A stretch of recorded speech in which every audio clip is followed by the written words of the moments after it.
Alors, bonsoir à tout le monde. Je suis très heureux, encore une fois, d'animer, d'organiser cette conférence dans le cadre de ce séminaire que nous avons appelé les rencontres d'Al-Mukhatabat, la revue que peut-être certains d'entre vous connaissent. D'autre part, je prends peut-être une minute à la présenter. C'est une revue qui a été lancée il y a une douzaine d'années exactement, et c'est une revue qui cherche un petit peu à promouvoir la philosophie, surtout notamment analytique, par le biais de la logique et des sciences. Et nous travaillons actuellement sur le numéro 50, que nous allons bientôt, très prochainement, publier. Et nous travaillons avec trois langues. Et notre esprit, c'est un peu de mettre ensemble les langues et les cultures dans un espace vraiment très ouvert et très respectueux les uns des autres de dialogue et d'échange du savoir. Donc, ça fait quelques mois, je crois, à partir de décembre, on a créé cet espace de conférences, de dialogue, d'échange entre plusieurs universitaires issus de différentes cultures et parlant ou utilisant différentes langues. Cet espace, en parallèle avec la publication de la revue, pour euh, vraiment être au courant d'abord pour nos doctorants, nos étudiants, nos chercheurs ici au Maghreb, en Tunisie, au Maroc, Algérie, pays arabes aussi qui sont encore engagés avec nous, et pour être au courant d'abord des actualités de la recherche et aussi pour un petit peu promouvoir ces versants un peu de la philosophie contemporaine qui sont pas assez bien, parfois bien développés dans nos départements de philosophie, encore dominés par la philosophie un peu au sens traditionnel, au sens classique du terme. Et donc, voilà. Je suis très heureux ce soir de organiser cette conférence de Bruno Leclerc et de Philippe de Baventaire de l'Université libre de Bruxelles, qui vont nous parler ce soir de variété de l'externalisme sémantique, sous-titre Déférence sémantique des accords verbaux. Donc, je leur laisse la parole pendant 1 heure ou 50 minutes, hein, c'est vous qui voyez. Et ensuite, on aura l'opportunité de discuter avec vous, bien sûr, du contenu de cette conférence et peut-être d'autres points qui relèvent un peu de ce champ de recherche très intéressant. Voilà, je vous remercie encore une fois, Bruno et Philippe, d'avoir accepté ma proposition et d'avoir vraiment fait ce travail. Et, et puis, on va essayer de tirer profit de ça pour vraiment apprendre, être à l'écoute et développer nos propres capacités de recherche et de travail. Merci. Voilà, c'est à vous la parole. Merci. Je voulais remercier Hamdi de nous avoir invités, Bruno et moi. Et donc, je vais préciser aussi que Bruno est de l'Université de Liège. Moi, je suis de l'Université libre Ah, de Bruxelles, mais Bruno est de l'Université de Liège. wow. Euh, et donc, plongeons dans le vif du sujet. Donc, voici en gros les quatre parties de l'exposé qu'on va vous présenter. On va, dans la première partie, vous parler de théorie métasémantique, donc de théorie sur la sémantique, en gros, sur la manière dont les expressions d'une langue euh, voient leur signification déterminée. Après, on va passer à un court développement sous la différence sémantique qui en fait va nous donner une prise empirique va nous permettre d'approcher de manière empirique les théories métasémantiques. Euh, on présentera aussi donc une enquête empirique que nous menons sur les théories métasémantiques en ce moment, et aussi dans la partie 4, un développement possible, donc enfin une des multiples applications de nos réflexions sur les théories métasémantiques et sur la différence sémantique. Donc, on commence par les théories métasémantiques, et ces théories métasémantiques, en gros, on peut en distinguer, mais c'est vraiment en gros, hein, quatre grands sous-types. Il y a d'un côté l'internalisme sémantique, et puis il y a l'externalisme sémantique, et nous, on va présenter trois versions de l'externalisme sémantique, que nous appellerons l'externalisme d'usage, l'externalisme indexical et l'externalisme social conventionnel. Et puis, dans la dernière partie de cette section-ci, on présentera quelques débats sur le champ d'application de ces différentes variétés, en fait, d'externalisme, hein. Bruno et moi, on explore ici surtout l'externalisme, même si on ne peut pas nier l'importance de la théorie métasémantique qu'est l'internalisme sémantique. Alors, commençons par l'internalisme. Alors, l'idée de l'internalisme, en gros, c'est que, bon, ça, ce n'est pas très étonnant, les expressions de la langue ont un sens, c'est un sens de type descriptif, et ce sens est un sens qui à la fois détermine leur usage et qui permet, quand il est assemblé avec d'autres mots, dans des groupes nominaux par exemple, d'identifier les référents de ces expressions. Et donc, dans l'internalisme sémantique, l'idée principale, c'est que comprendre une expression ou être capable d'utiliser une expression, ça requiert d'avoir accès au sens de cette expression. Et pour que cet accès soit là pour le locuteur, mais aussi pour la personne, pour le récepteur, il faut que ce sens soit, d'une certaine façon, qu'il soit stocké dans la tête de l'utilisateur de la langue. Donc là, on a noté deux exemples, jar ou ostréiculteur. L'idée est que euh, nous avons, enfin, on n'a pas choisi les mots les plus simples, mais nous avons une certaine idée de ce que c'est un jar et nous avons une certaine idée de ce que c'est un ostréiculteur, parfois très précise, parfois pas précise. L'idée, c'est que selon l'internalisme sémantique, c'est l'idée que nous, on se fait de la signification du terme ostréiculteur ou du terme jar qui va en déterminer l'usage et qui va en déterminer la capacité référentielle. Alors, l'idée, une conséquence de cela, c'est que si deux locuteurs ont en tête les mêmes représentations ou les mêmes intentions de signification, donc on voit ça à la fois du côté du récepteur et du côté de l'énonciateur, euh, si c'est le cas, ces deux locuteurs comprennent la même chose ou veulent dire la même chose. Donc c'est ce qu'il y a dans la tête des locuteurs ou récepteurs qui va déterminer euh, en l'occurrence, la synonymie dans ce cas-ci. Alors, à l'internalisme sémantique s'oppose l'externalisme sémantique, et nous allons en présenter trois versions, mais de manière générale, ce que les trois versions de l'externalisme sémantique ont en commun, c'est, pour reprendre un slogan de Hilary Putnam, c'est que meanings are not in the head. Donc, c'est vraiment l'opposé de la thèse internaliste. Et donc, que, euh, que va défendre l'externaliste? L'externaliste va défendre l'idée que le sens des expressions de la langue ou de certaines expressions de la langue n'est pas ou ne peut pas être, hein, il y aura des versions plus ou moins descriptives, plus ou moins normatives, dans la tête des locuteurs. Et donc, la conséquence de ça, à l'inverse de nouveau des internalistes, c'est que on peut avoir deux locuteurs qui sont dans le même état mental et qui pourtant ne comprennent pas la même chose ou ne veulent pas dire la même chose. Donc attachent des significations euh, différentes alors même qu'ils sont dans le même état mental.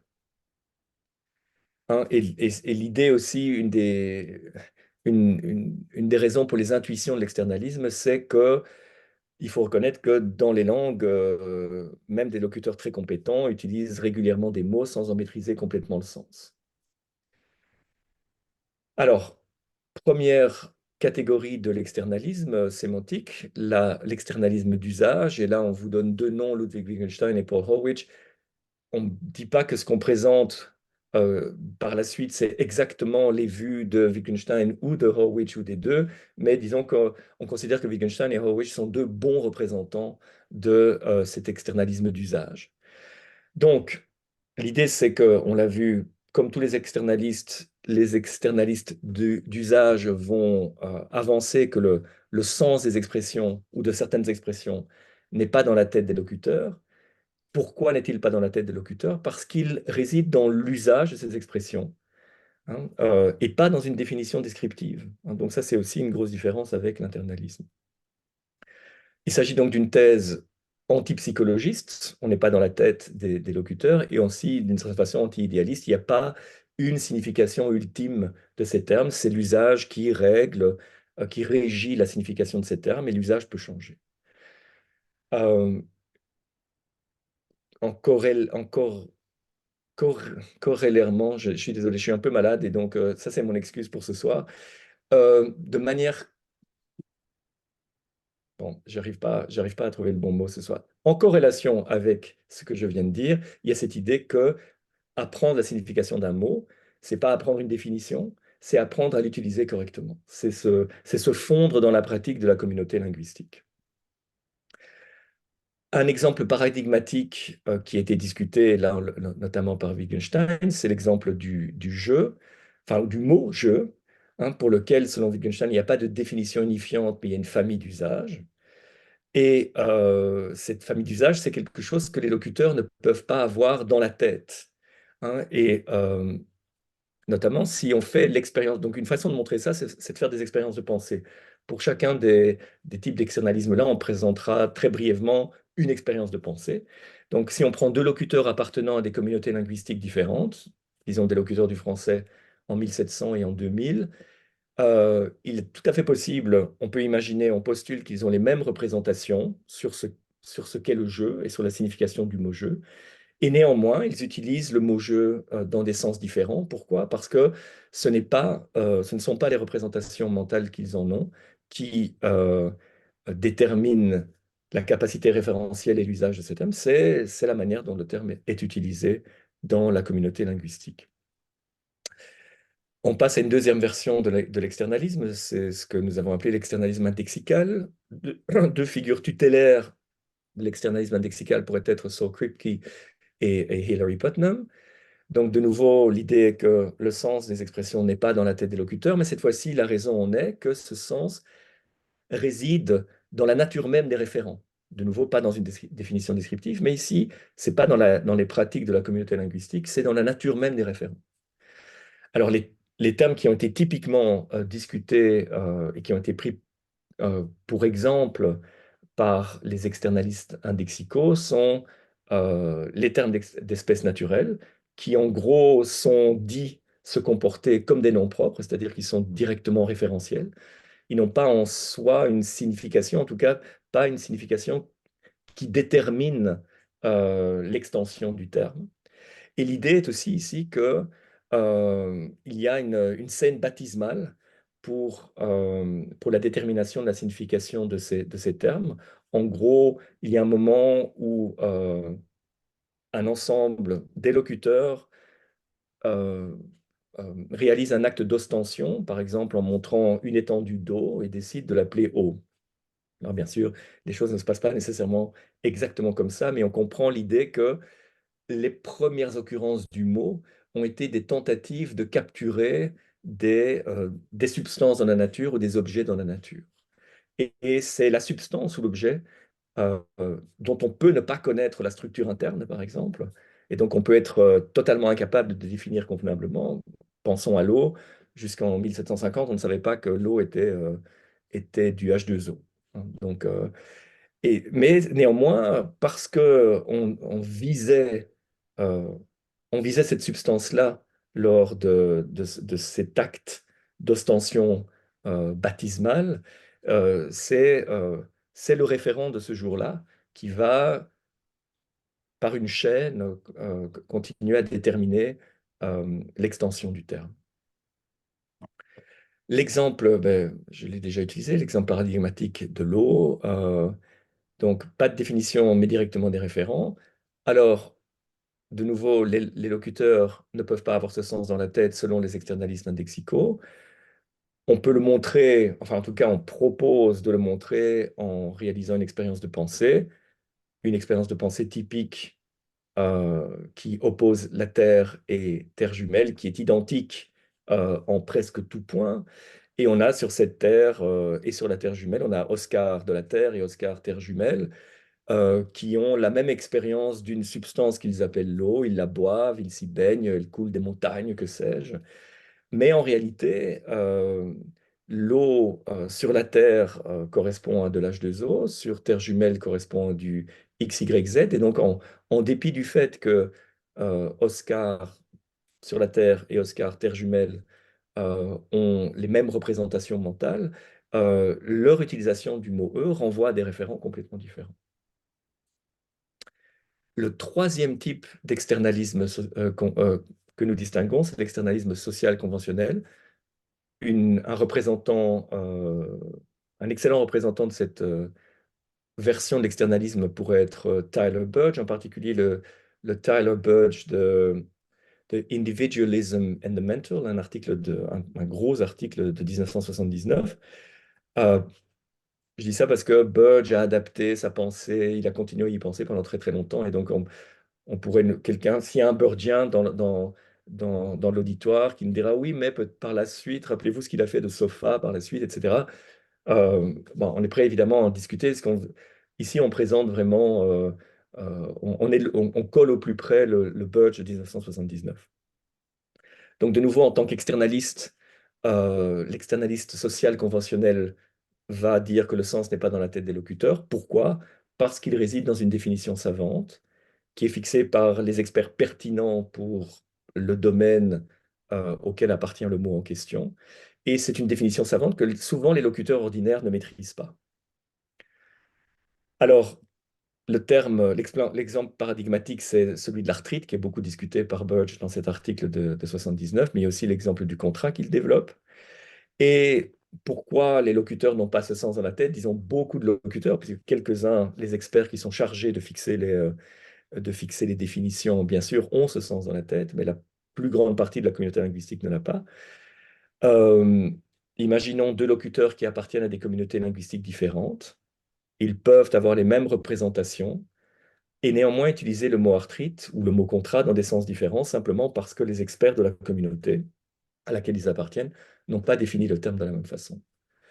Et donc, oui, donc, arrivé à ce stade, qu'est-ce qu'on voit? On a d'un côté l'internalisme, pour résumer, ou l'internaliste qui, qui fait le pari que ce qui détermine la signification des expressions des langues que nous utilisons, ben, c'est en gros les représentations mentales qui sont stockées dans notre esprit, alors que l'externaliste, lui, fait l'hypothèse inverse, qui est de dire non, ces significations sont externes à la tête, à l'esprit des locuteurs et des récepteurs. Et on a vu qu'il y a au moins trois façons de comprendre cette thèse externaliste. On peut faire dépendre les significations de l'usage de la communauté sans qu'il y ait nécessairement de définition des termes. C'est vraiment, il y a personne qui est en charge de dire ce mot signifie ceci et seulement ceci, et vous allez, s'il vous plaît, tous vous conformer à la signification que les experts détermine. Il y a cette version de l'externalisme social conventionnel où ce sont les experts qui fixent la signification des termes. Et puis, il y a l'externalisme indexical où c'est en gros le monde ou la structure du monde, structure qui peut être cachée, qui détermine la signification des expressions. Alors, il y a des débats sur le champ d'application des différentes variétés d'externalisme sémantique. Bien sûr, il y a déjà le débat entre l'externalisme et l'internalisme, et puis au sein de l'externalisme, des débats également. Alors, de manière générale, on peut se poser la question de savoir si l'externalisme sémantique est plausible, et si on pense à la proposition de Paul Bogossian de l'exigence de transparence cognitive, hein, on pourrait se dire, ben ça, si on croit qu'il doit y avoir une transparence cognitive, alors, l'externalisme semble mal placé. En tout cas, ce n'est pas évident de rendre compatible l'externalisme sémantique avec l'exigence de transparence cognitive. Et on pourrait dire que la transparence cognitive, en tout cas dans un premier temps, semble avantager la thèse de l'internalisme sémantique. Nous, on ne va pas tellement développer cette question-là. On va plutôt répondre à, ou présenter un dispositif empirique qui cherche à répondre aux questions qui sont présentées maintenant. Donc, la première question qu'on peut se poser, c'est puisqu'il y a ces trois variantes de l'externalisme sémantique, est-ce qu'en réalité, elles sont exclusives les unes des autres? C'est-à-dire, est-ce que toutes les expressions d'une langue relèvent d'une seule variante de l'externalisme aux dépens des autres? Alors, l'idée serait que si toutes les expressions d'une langue relèvent de l'externalisme d'usage, alors il faut accepter qu'aucun mot n'a de définition fixée par des experts, ni de sens fixé par ostension d'un référent. Donc tout serait euh, tout serait matière de pratique langagière de la communauté. Si c'est l'externalisme social conventionnel qui vaut toutes, pour tous les mots d'une langue, à ce moment-là, tous ces mots ont une définition fixée conventionnellement. Est-ce que ça semble plausible? Et si c'est l'externalisme indexical, c'est peut-être encore plus difficile à appréhender, en tout cas dans un premier temps. Tous les mots auraient un sens fixé par ostension d'un phénomène qui constitue le référent. Et ça voudrait dire pas seulement les termes d'espèces naturelles, mais aussi des termes courants comme jeu et aussi des termes qui relèvent plutôt d'un registre social, comme contrat, par exemple. Euh, donc ça, c'est une première question qu'on aimerait investiguer.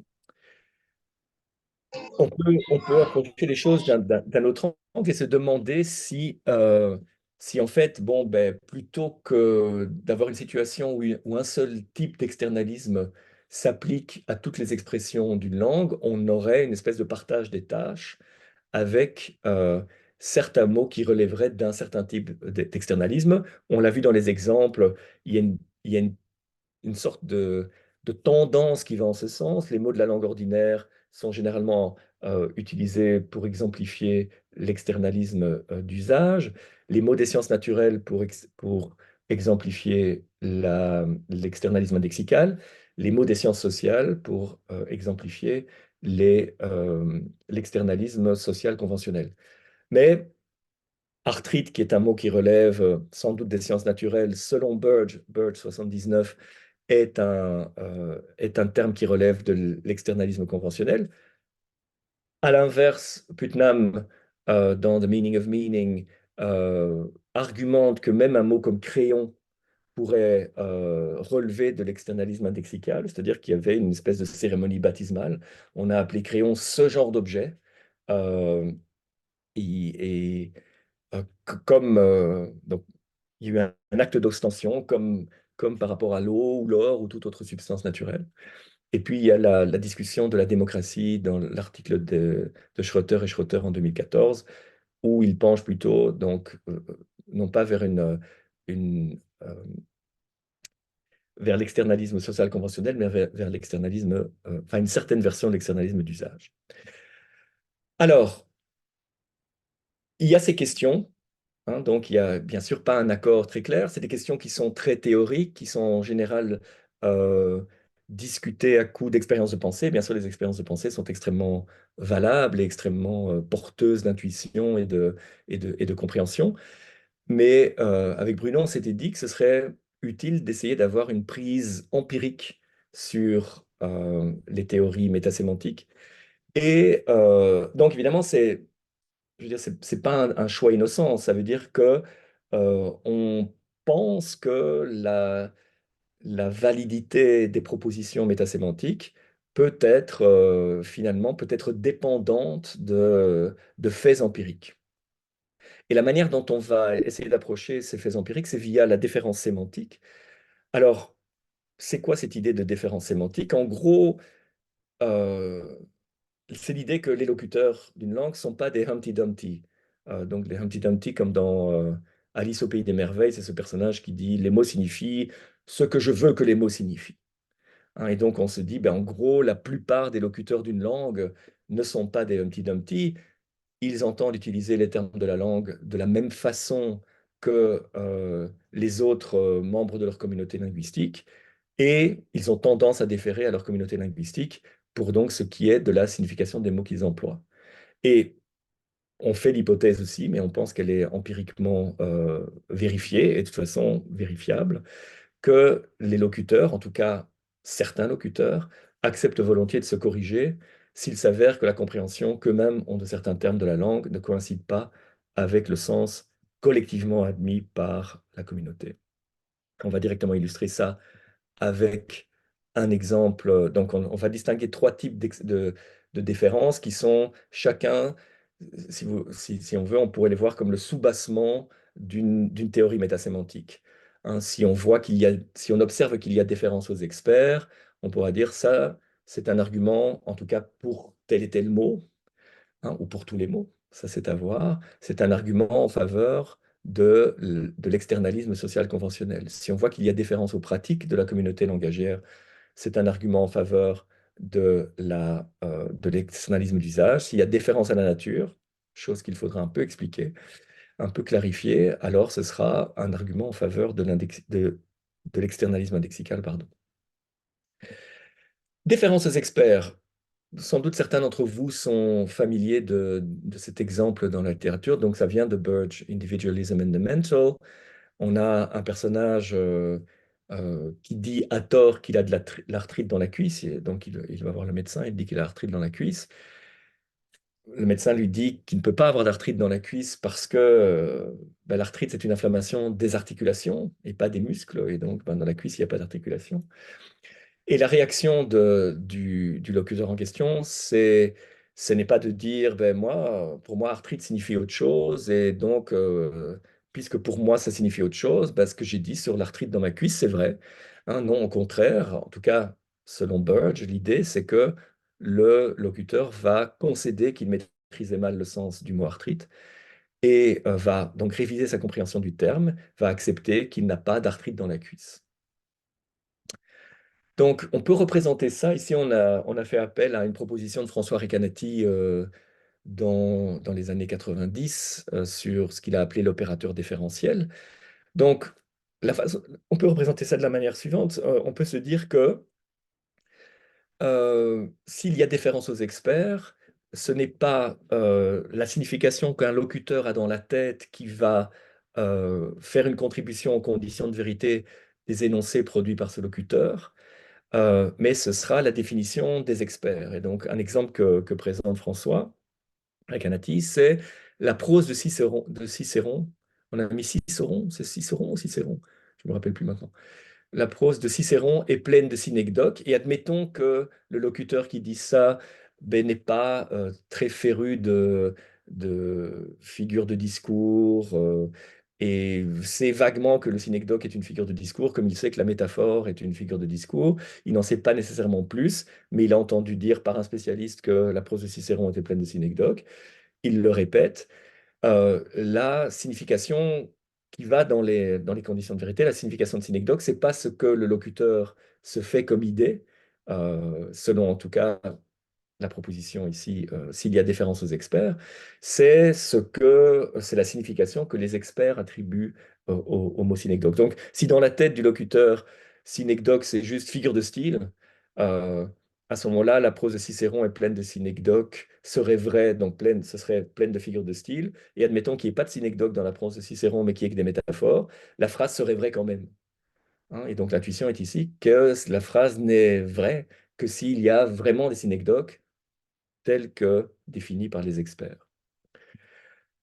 Alors, on peut avoir une déférence, pardon, aux experts, on peut avoir une déférence à l'usage. Et donc ici, de nouveau, ce n'est pas l'idée, c'est que ce n'est pas le sens qu'il y a dans la tête du locuteur qui va aboutir dans les conditions de vérité de l'énoncé, mais c'est le sens fixé par l'usage. Et donc, si quelqu'un dit il y avait déjà beaucoup de jeux au Moyen Âge, la façon dont on va pouvoir rendre compte de ça par l'opérateur différentiel, c'est de dire la valeur de vérité les conditions de vérité, pardon, de cet énoncé, c'est qu'il y avait déjà beaucoup de jeux tels que définis euh, par l'usage au Moyen Âge. Et donc, si moi j'ai une version incomplète de jeu ou j'ai une version déviante de la signification du terme jeu par rapport à la communauté linguistique, si je défère néanmoins à l'usage de la communauté linguistique, ce n'est pas cette définition ou cette compréhension idiosyncratique du terme qui aboutira dans les conditions de vérité. On se doute qu'on peut avoir aussi pour l'externalisme lexical une déférence à la nature. Donc là, de nouveau, c'est pas ce qu'il y a dans la tête, c'est pas la signification qu'il y a dans la tête du locuteur, c'est la nature du référent qui va aboutir dans les conditions de vérité. Et donc, si je dis il y a de l'eau sur la planète Mars, enfin oui, j'ai mis là il y a beaucoup d'eau, je me suis un peu trompé en fait.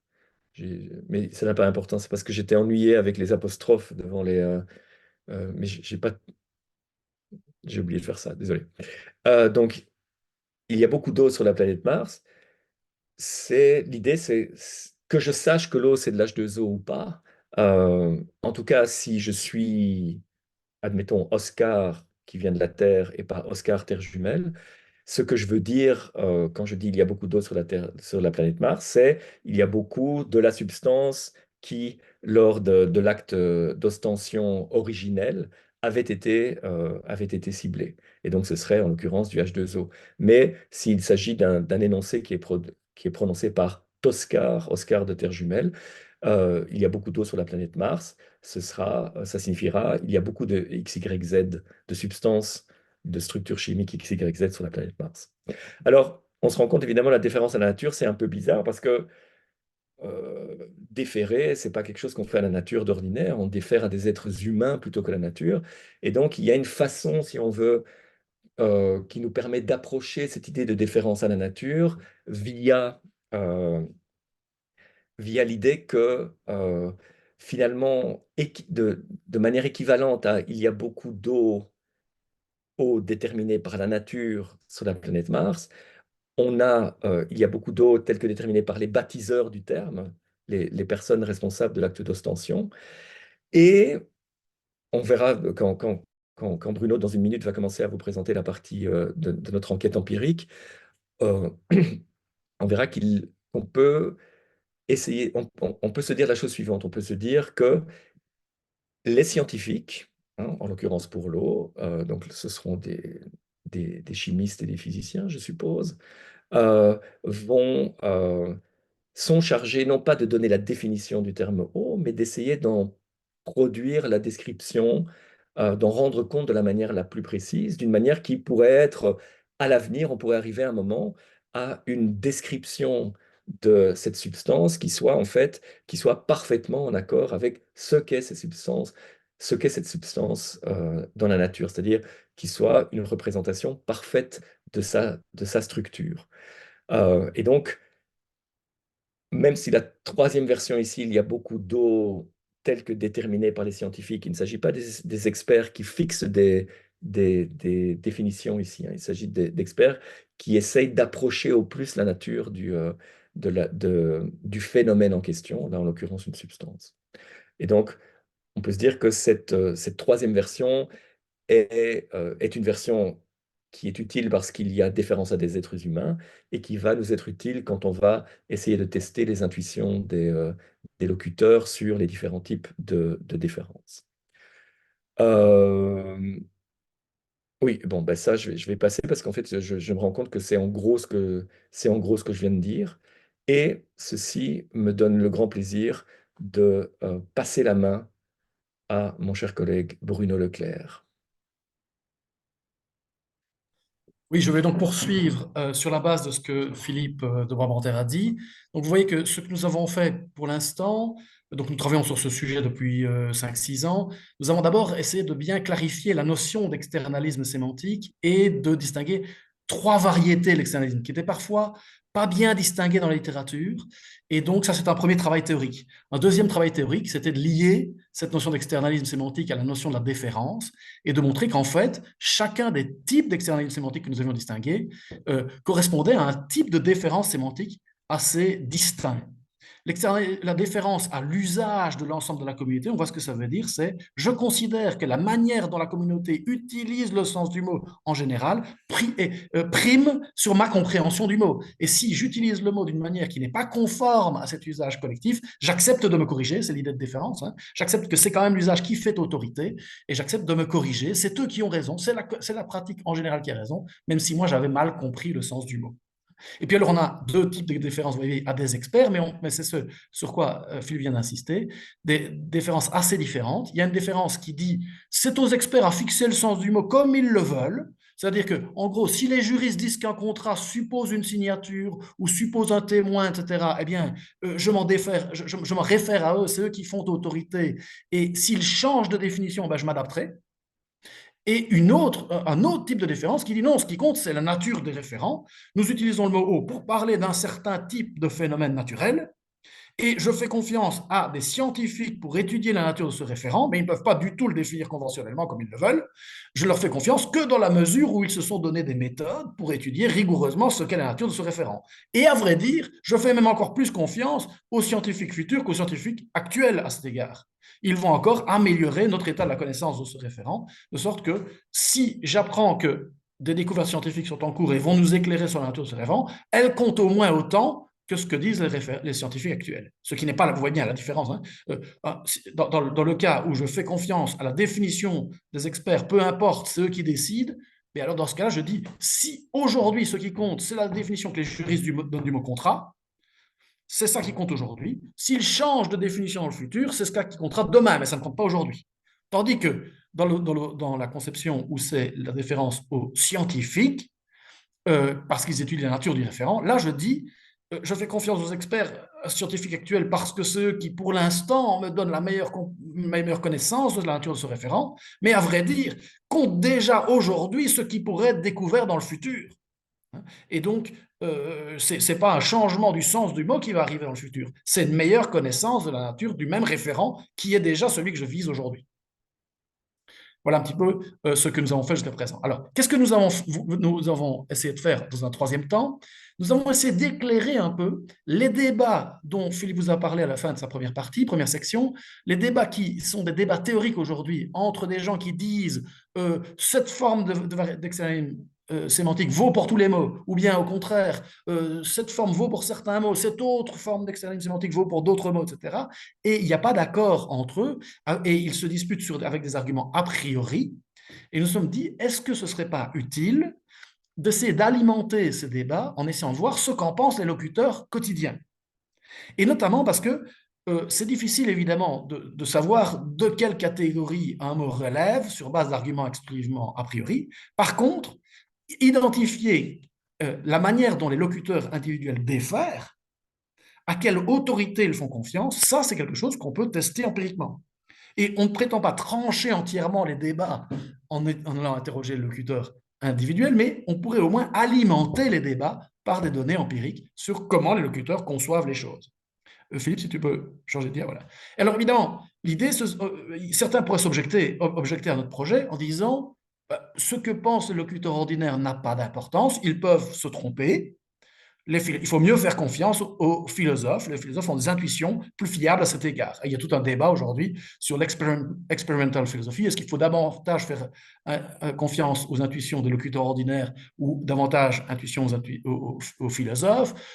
Certains disent que les philosophes ont aiguisé leur intuition parce que précisément, ils connaissent mieux que les locuteurs ordinaires les enjeux théoriques de ce sur quoi ils doivent se prononcer, que les locuteurs ordinaires n'ont pas d'intuition très claire parce qu'ils ne sont jamais réfléchi à la question.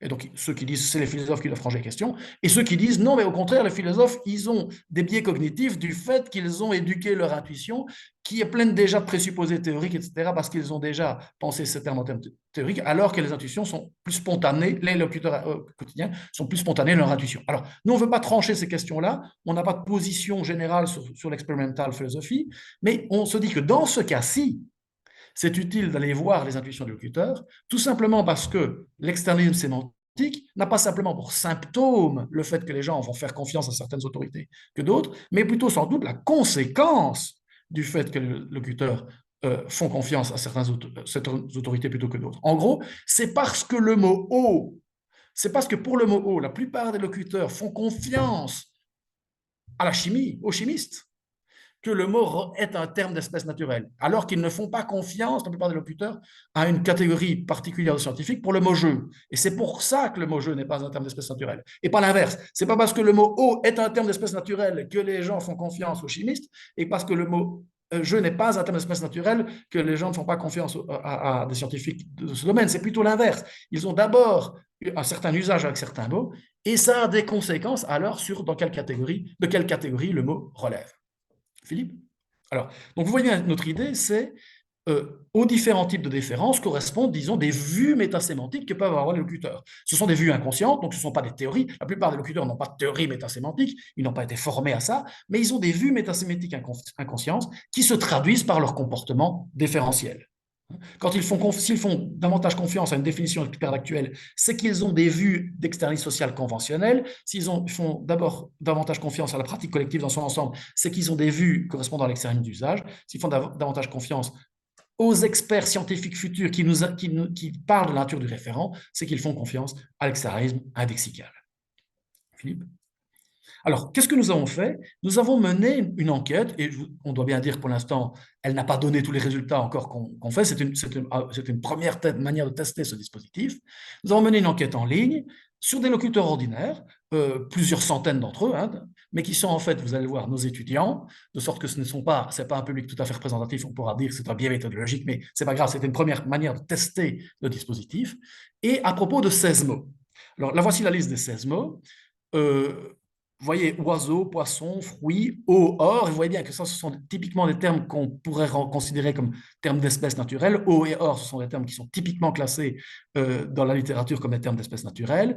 Puis zircon, qui est un mot en fait inventé, mais qui ressemble à une composante chimique, et on pourrait vous expliquer pourquoi on a mis un mot inventé dans cette liste. Planète, été, et puis arthrite, qui est le mot qu'utilise Burge, médicaments, meubles, jeu, qui est un mot typiquement commenté par Wittgenstein, contrat, commenté par Burge, mariage, viol, justice, ce sont des termes qui ont été ajoutés notamment par des articles de Schroeter et Schroeter, mais aussi d'articles de l'ingénierie conceptuelle. Donc ce sont des termes que nous n'avons pas choisis au hasard, qui font l'objet en fait déjà de débats dans la littérature scientifique. Oui. Alors, comment est-ce qu'on mène notre enquête? En 3 étapes. La première, en fait, n'est pas celle qui nous préoccupe le plus. La première, c'est un étalonnage, c'est-à-dire que nous permettons aux locuteurs d'abord de se faire une première idée de leur compréhension du sens d'un mot en évaluant des énoncés catégoriaux. Vous allez voir, des énoncés catégoriaux où ce mot intervient. Dans une deuxième étape, c'est celle qui nous intéresse, ainsi que la troisième, mais nous allons voir de quel type d'informations ils demandent à disposer pour améliorer leur compréhension de ce mot et pour améliorer surtout leur évaluation de la valeur de vérité d'un certain nombre d'énoncés catégoriaux en se disant, si je voulais bien maîtriser le sens de ce mot, de quoi est-ce que j'aurais besoin comme information? Et ça, alors on regarde à quoi, en gros, à quelles sources ils font confiance, hein, quelles sources ils défèrent. Et puis, troisième étape, on regarde si, une fois qu'ils disposent de cette information, si effectivement ça les amène à modifier leurs évaluations des énoncés catégoriaux, de la valeur de vérité des énoncés catégoriaux. Donc, si en gros, effectivement, ils ont estimé qu'ils en savent davantage sur le sens de ce mot. Hein, Philippe? Donc, vous voyez, première étape, on demande à des gens d'évaluer, et on a fait sur des échelles Likert à 5 points. On aurait pu dire juste vrai-faux, mais on a voulu laisser la possibilité que des gens hésitent pour la valeur de vérité de certains énoncés. Parce que ce qui compte pour nous, ce n'est pas qu'ils soient vrais ou faux, c'est qu'ils puissent se dire, j'ai une compréhension de ces mots, et donc, selon cette compréhension, j'estime clairement que cet énoncé est vrai, clairement qu'il est faux, ou bien peut-être je peux hésiter et le considérer plus ou moins vrai ou plus ou moins faux. Donc, pour le mot meuble, on a proposé un piano est un meuble, un tapis est un meuble, une télévision est un meuble, et puis aussi une table, une chaise, d'accord, des choses qui sont manifestement des meubles, peut-être aussi des choses qui sont manifestement pas des meubles, hein, juste pour que les locuteurs se disent, OK, moi j'ai une compréhension de ce que c'est meuble, et grâce à cette compréhension, je peux évaluer ces énoncés. Deuxième étape, on leur dit, OK, maintenant vous avez évalué une première fois ces énoncés, si vous vouliez améliorer votre évaluation de ces énoncés, vous voudriez mieux connaître le sens du mot meuble. Eh bien, de quelle information souhaitez-vous disposer? Souhaitez-vous, en gros, disposer d'une sorte de liste de traits qui vous permettent de réfléchir à votre compréhension personnelle du mot?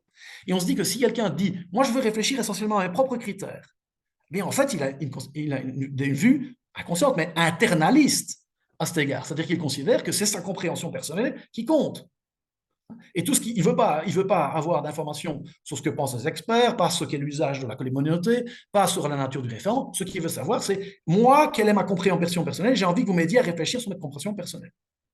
Mais si, par contre, le locuteur dit, moi, ce que je voudrais, c'est savoir comment les autres membres de ma communauté utilisent ce mot. Alors, c'est qu'il considère que ce mot relève, et il le considère inconsciemment, mais que ce mot relève de l'externalisme d'usage. S'il demande des informations sur la manière dont les experts actuels ont défini le mot, c'est qu'il considère que ce mot relève de l'externalisme social conventionnel. Et s'il souhaite plutôt des des informations concernant des résultats de la recherche présente et même presque future sur la nature du référent et qui considère que ça compte déjà, que ces résultats futurs de la science comptent déjà, c'est qu'il considère que ça relève de l'externalisme indexical.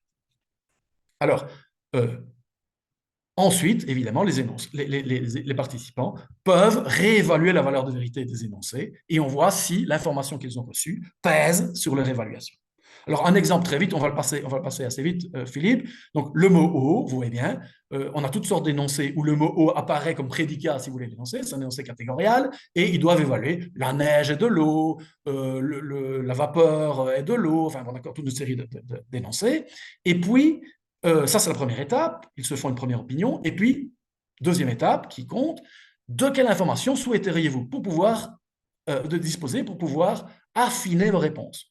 Est-ce que vous souhaitez des éléments de réflexion sur votre compréhension personnelle du mot? Est-ce que vous souhaitez des informations sur l'usage du mot dans la communauté francophone? Est-ce que vous souhaitez des informations sur la définition experte actuelle du mot? Est-ce que vous souhaitez des informations sur de possibles développements futurs de la recherche scientifique sur ce que le mot désigne? Alors, voici le genre d'informations qu'on peut leur fournir. Pour alimenter la réflexion sur leur compréhension personnelle, on leur dit simplement, d'après vous, et on a, c'est sur fait, hein, d'après votre compréhension personnelle, quels sont les traits caractéristiques de l'eau? Réfléchissez un peu, et puis vous pouvez réévaluer les énoncés. On leur propose toute une série de traits que l'on a considérés comme sans doute plausibles pour leur compréhension personnelle. S'il demande l'information sur l'usage dans la communauté, qu'est-ce qu'on lui fournit comme information? Et ça nous a supposé de faire un prédispositif d'enquête précédent. On leur dit, voilà, on a déjà en fait évaluer tous ces énoncés par d'autres locuteurs. Eh bien, voici comment ils ont répondu. Et donc, eux, en gros, à 80% ou à 60%, ils considèrent qu'effectivement, la neige et de l'eau est tout à fait vrai. Alors qu'il y a quand même 5% ou 2%, ici 2,4%, qui considèrent que c'est tout à fait faux. Qu'en pensez-vous? Est-ce que ça change votre propre évaluation? Troisièmement, s'ils ont demandé la définition experte actuelle, on va voir un dictionnaire savant. L'eau, c'est la substance qui est liquide à température normale dans la formule chimique est H2O. On leur donne cette définition-là. Est-ce que ça change votre évaluation?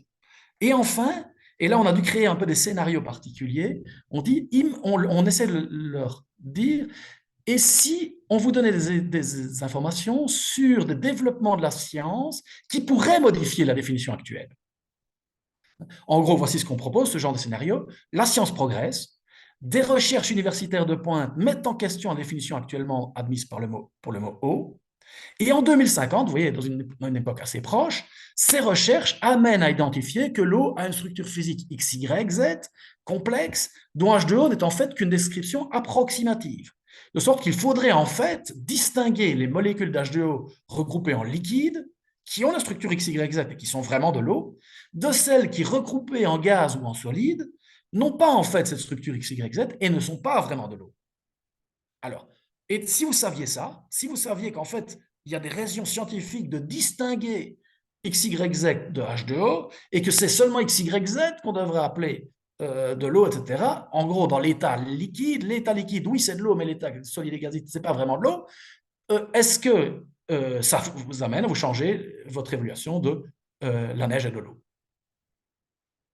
Donc, vous voyez bien qu'on va mesurer à deux moments, en gros, la différence. Au moment où les gens choisissent le type d'information, et puis on va voir si une fois qu'ils ont l'information, ça pèse sur leur réévaluation de l'énoncé. S'ils vont le considérer encore plus vrai ou moins vrai ou plus faux.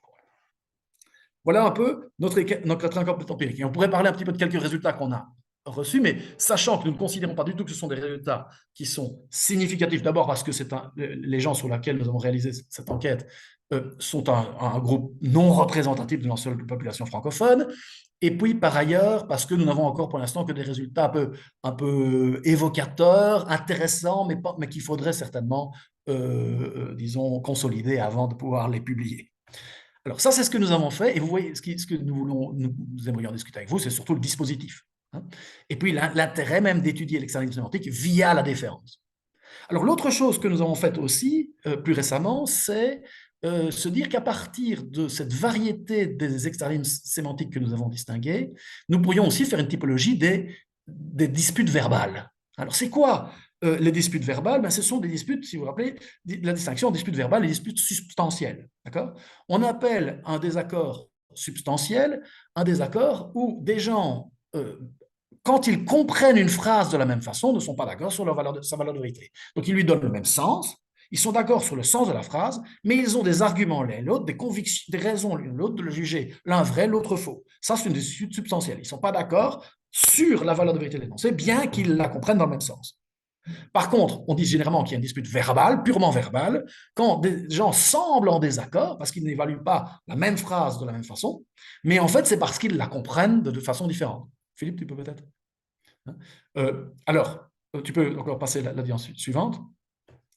Alors, typiquement, quand on parle de dispute verbale, ce qu'on a en tête, ce qu'on a comme représentation classique, c'est des gens ont précisément des compréhensions différentes du mot. Mais ça, ce serait le cas si, pour chaque mot, prévalait chaque fois l'internalisme sémantique. Donc, il y a effectivement des accords verbaux si deux personnes ont des compréhensions différentes et que c'est ça qui fixe le sens du mot. Mais puisque nous considérons que le sens du mot est parfois fixé par des contraintes externes, qu'il y a parfois de l'externalisme sémantique, et vous voyez bien que nous avons distingué 3 types de contraintes différentes. Ça peut être les pratiques de la communauté linguistique, ça peut être la définition experte d'une sous-communauté de la communauté, ou bien ça peut être la nature même du référent. Eh bien, nous estimons qu'il peut parfois y avoir des écarts verbaux simplement parce que les locuteurs ne défèrent pas aux mêmes sources. Donc, pas simplement parce qu'ils n'ont pas la même compréhension, ça c'est un désaccord verbal classique, mais aussi parce qu'ils ne défèrent pas aux mêmes sources. Alors, voilà ce que nous avons fait. Nous avons essayé d'identifier des disputes verbales qui reposent sur des désaccords métasémantiques, inconscients. Hein. Les gens n'ont pas une théorie métasémantique, mais ils ont des vues inconscientes métasémantiques qui peuvent éventuellement diverger sur ce qui détermine le sens du mot. Et on a distingué 2 niveaux de désaccords métasémantiques, ce qu'on appelle les désaccords sémantiques de niveau supérieur, c'est-à-dire que les locuteurs ne sont pas d'accord du tout sur le type même de la source qui fixe le sens du mot. Certains sur ce mot-là, ont une vue internaliste et considèrent que c'est leur compréhension personnelle qui prévaut, alors qu'un autre locuteur pourrait avoir une vision externiste d'usage, il considère que c'est la pratique collective. Un autre pourrait avoir une vision externiste conventionnelle en croyant qu'il y a des experts qui ont fixé conventionnellement le sens du mot et que c'est ça qui compte, c'est cette définition experte. Et un quatrième locuteur pourrait même avoir une conception pour le même mot, une conception d'externalisme indexical qui dit non, mais il y a un référent et il faut donc faire confiance aux scientifiques qui connaissent le mieux la nature de ce référent. Et puis, ça, c'est donc les désaccords verbaux de type supérieur, de niveau supérieur, mais il pourrait aussi y avoir un désaccord verbaux de niveau inférieur, c'est quand les gens sont d'accord sur le type de vue métasémantique qu'on peut entretenir à l'égard de ce mot, mais quand même pas sur la source concrète à laquelle déférer. C'est-à-dire que deux locuteurs pourraient, par exemple, être d'accord sur l'externalisme d'usage. Ce mot, il relève de l'externalisme d'usage, c'est-à-dire que son sens est fixé par les pratiques, mais ils ne sont pas d'accord sur la communauté, par exemple sur l'extension exacte de la communauté qui fixe, enfin sur laquelle il faut vérifier ces pratiques. On va vous donner des exemples de ça. Donc, premièrement, des désaccords métalinguistiques de niveau supérieur. Prenons quelques exemples. Un débat sur la valeur de vérité de la phrase, cette performance de rue, d'accord, auquel ils ont tous les deux assisté, qui était un peu brouillonne, qui était quand même pas très élégante, etc. Bon. Mais c'est de l'art ou c'est pas de l'art. Et ils sont en désaccord pour des raisons, parce qu'ils ne comprennent pas la phrase de la même façon, mais pas seulement parce qu'ils ont des compréhensions personnelles différentes, mais parce que l'un repose sur sa compréhension personnelle et l'autre fait confiance à des experts qui fixent conventionnellement le sens du mot art. Alors, vous voyez, le premier dit de la manière dont je le vois, donc il revendique que ce qui compte pour le sens du mot art, c'est sa compréhension personnelle. De la manière dont je le vois, ce qui mérite d'être appelé art, ça devrait posséder de la beauté et l'élégance, ce qui n'était pas le cas ici, et ça devrait être réalisé pour être présenté quelque part où les gens voudraient venir le voir. Or, ici, personne, si on le mettait dans un endroit, si les gens n'étaient pas venus s'imposer à nous, là où nous étions par une performance de rue, personne n'aurait été jamais voir ce truc-là qui est trop laid. D'accord ? Donc voilà quelqu'un qui dit, voilà pourquoi j'estime que cette performance de rue brouillonne n'est pas de l'art, parce que d'après ma compréhension, l'art suppose que. Et l'autre qui lui dit, OK, peu importe ta compréhension personnelle, c'est pas ça qui compte. Le sens du mot art, il est fixé par des experts, les théoriciens de l'art. Et moi, j'ai suivi un cours d'histoire de l'art, ou j'ai suivi un cours d'esthétique. Et les experts, je sais qu'ils considèrent que dès qu'il y a intention d'art, c'est de l'art. Donc, si le type avait intention de l'art, c'est de l'art. Et vous voyez bien qu'ici, ce n'est pas simplement les compréhensions personnelles qui amènent les locuteurs à être en désaccord, ils ne font pas déférence à la même chose. Il y en a un qui ne fait pas déférence du tout, et l'autre qui fait déférence à des experts. Un autre exemple, ce serait un débat entre quelqu'un qui fait confiance à l'usage et un autre qui fait confiance à la nature des choses. Par exemple, sur la notion le sens du mot fruit. Hein. Et vous voyez, la salade de tomates est pour l'un une salade de fruits, l'autre dit non, ce n'est pas une salade de fruits. Ils ne sont pas, c'est pas un désaccord substantiel, c'est un désaccord verbal, mais pourquoi? Parce qu'ils ne font pas de référence à la même source. L'un qui dit une tomate c'est un fruit, je le sais bien, c'est lié à la nature de ce que c'est un fruit, et ça c'est ce que la science nous dit, etc. D'accord. Et la science nous dit que dès qu'on a une structure porteuse de grains d'une plante à fleurs formée à partir de l'ovaire après la floraison, c'est un fruit. Or c'est le cas pour la tomate, donc la tomate est un fruit, donc une salade de tomate c'est une salade de fruits. Et l'autre qui dit oui mais c'est pas comme ça qu'on utilise le mot fruit. Et vous voyez bien que lui il fait confiance pour le sens du mot fruit aux pratiques collectives. Encore un dernier exemple, enfin, nous, on s'est amusé à créer des exemples un peu artificiels, mais vous voyez bien des dialogues. Et on a, sur Caster Semenya, dont vous avez peut-être entendu parler, cet athlète qui a parfois été disqualifié de compétition sportive parce qu'elle avait un taux de testostérone plus élevé que la moyenne. Est-ce que c'est une femme ou est-ce que ce n'est pas une femme? Et est-ce qu'elle peut participer aux Jeux Olympiques parce que c'est une femme ou c'est pas une femme? Et alors, on pourrait avoir des débats sur qu'est-ce qui compte pour fixer le sens du mot femme. Certains faisant confiance à leur compréhension, certains faisant confiance à la manière dont on utilise le mot femme, certains disant il y a une différence biologique, etc., par exemple, ou bien certains qui disant on peut défixer ça conventionnellement. C'est ce qu'a fait World Athletics, a décidé conventionnellement qu'on allait fixer la différence entre hommes et femmes à un certain niveau de taux de testostérone. Et vous voyez qu'ils ne sont pas d'accord parce qu'ils ne font pas différence aux mêmes sources pour le sens du mot femme. Voilà pour les désaccords de niveau supérieur. Pour des désaccords maintenant de niveau inférieur, on pourrait imaginer que des gens sont d'accord pour avoir une vision internaliste d'un mot. Ce qui compte, c'est la compréhension personnelle, mais ils n'ont pas la même compréhension personnelle. Et là, on est dans le discours, dans la dispute verbale la plus classique. C'est celle qu'on a toujours eu, à laquelle on a toujours pensé quand on pensait dispute verbale. Mais il pourrait aussi y avoir des gens qui sont d'accord sur le fait qu'un mot relève, que le sens d'un mot est fixé par les pratiques de la communauté. Simplement, ils ne sont pas d'accord sur les limites les limites d'extension de la communauté. Est-ce que c'est la francophonie? Est-ce que c'est la francophonie de France? Est-ce que c'est la francophonie du Québec? Est-ce que c'est la francophonie, d'accord, de Belgique? Et alors, la francophonie du Maghreb, d'accord, la francophonie d'Afrique subsaharienne, ce ne sera pas la même chose, d'accord, et peut-être qu'un mot a son sens qui va varier dans son sens parce que les pratiques sont différentes d'une communauté à l'autre. Même chose pour l'examen conventionnel. Hein. Ils sont d'accord sur le fait qu'il peut y avoir une définition conventionnelle, mais ils ne sont pas d'accord sur quelle est la communauté d'experts qui doit fixer ce sens. Et puis l'examen lexical, ils sont d'accord sur le fait qu'il y a un référent, mais ils ne sont pas d'accord sur la nature de ce référent et sur quelle science doit étudier la nature de ce référent. Vite, 2-3 exemples, puis on pourra clôturer notre sujet. 2 internalistes, hein. Ton fils est un geek ou ton fils n'est pas un geek, dispute verbale. Il y en a un qui a comme compréhension d'un geek, il suffit de jouer beaucoup à l'ordinateur pour être un geek, et l'autre qui dit non, non, il ne suffit pas de jouer avec un ordinateur, il faut aussi avoir des envies de programmation, il faut être créatif avec un ordinateur, etc. Et donc, ils ont 2 compréhensions personnelles différentes. Ils sont d'accord sur l'internalisme, mais pas d'accord sur la source concrète, sur la compréhension concrète, qu'on doit donner à ce mot. Donc là, évidemment, c'est le désaccord verbal le plus classique. 2 externalismes d'usage.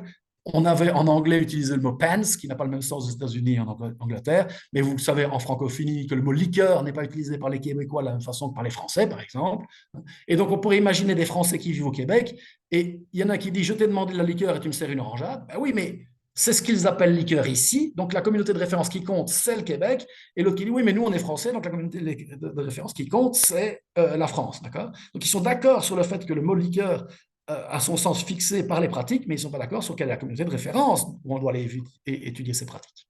Il y a la même chose pour l'externalisme conventionnel. C'est un exemple qu'avaient pris Plunkett et Sandel. La définition des Nations Unies, la définition américaine du mot torture n'est pas la même. Elle est fixée conventionnellement, mais ce n'est pas la même définition. Suivant vous reportez à la définition des Nations Unies qui est plus stricte ou à la définition américaine qui est plus lâche, certaines activités comme le waterboarding est ou non, hein, faire suffoquer les gens dans l'eau, c'est ou non de la torture. Okay. Et puis l'externalisme lexical, par exemple pour le mot gène, il y a en fait des conceptions, même en sciences, un peu différentes sur est-ce que ce sont les biochimistes ou est-ce que ce sont les théoriciens de l'évolution qui définissent exactement ce qu'est un gène. Et on peut avoir un débat à cet égard-là. Évidemment, si on a un débat sur quelle est la communauté d'experts qui étudie le mieux la nature du référent, là, c'est à la fois un débat verbal, puisque c'est un débat sur le sens du mot gène, mais c'est aussi en même temps un débat substantiel, parce que c'est un débat sur la nature du référent. Donc voilà un petit peu ce qu'on a fait. Et pour faire une sorte de typologie, d'accord, de type de débat, des accords verbaux, de débats verbaux, pensez qu'il n'y a pas qu'un seul type de débat verbal. Et enfin, toute petite dia ultime sur lequel on voulait rajouter quelque chose. Aujourd'hui est très à la mode l'idée d'ingénierie conceptuelle, l'idée que les philosophes n'ont pas simplement à décrire le sens des mots, à décrire, à analyser les concepts les plus importants, mais qu'ils peuvent aussi vouloir les réviser, adapter le sens des mots, modifier le sens des mots, modifier nos concepts, etc., pour notamment nous permettre d'avoir des meilleures représentations mentales de certaines problématiques et éventuellement un meilleur traitement social de ces problématiques. Alors, évidemment, même les théoriciens de l'ingénierie conceptuelle le reconnaissent. Le problème, évidemment, si le sens des mots n'est pas simplement fixé par nos compréhensions personnelles, s'il dépend de facteurs externes, alors ce n'est pas du tout évident qu'il suffira de redéfinir les mots, de retravailler la définition des mots pour que ça ait un impact sur le sens de ces mots. Le sens de ces mots, il dépend peut-être des pratiques, et tant que vous n'agissez pas sur les pratiques, alors, même si un ou deux philosophes ont proposé des bons arguments pour changer la définition d'un mot, eh bien, si vous n'influencez pas les pratiques, vous n'allez pas modifier la compréhension qu'a la communauté de ce mot. Donc, en gros, il faut, en ingénierie conceptuelle, s'intéresser à cette question de la différence. Et puis, une fois, si on identifie que les gens font massivement confiance aux pratiques, alors c'est sur les pratiques qu'il faut agir. S'ils font manifestement confiance à un certain type d'experts, c'est à niveau de ces experts-là qu'il va falloir convaincre de passer à une nouvelle définition. S'ils considèrent qu'il y a une nature de référent, alors il faut peut-être voir en quoi la nature de ce référent est compatible avec les nouvelles propositions qu'on va faire pour le sens du mot. Et où éventuellement, peut-être que c'est parce qu'on vient avec une autre conception de la nature de ce référent qui relève d'une autre discipline. Et peut-être qu'il faut alors convaincre les gens que ce mot doit changer de discipline, que la discipline qui étudie le mieux la nature de ce référent, ce n'est pas telle discipline, mais plutôt telle autre. Donc ça, évidemment, c'est quelque chose qu'on va faire. Voilà ce que nous voulions faire. Vous voyez qu'on a fait ces 5-6 dernières années, ceci est un peu un résumé beaucoup trop bref de ce que nous avons fait. Nous avons essayé de faire une typologie des variétés de l'expérience sémantique. Nous avons essayé de lier ça à une diversité de types de différences sémantiques. Nous avons essayé d'enquêter sur les types d'expérience sémantique à travers les dispositions différentielles de locuteur par une enquête empirique. Et puis nous avons fait une sorte de typologie des désaccords verbaux. Voilà tout ce que nous avons essayé de faire en un peu plus d'une heure finalement. Et nous vous remercions beaucoup de votre attention.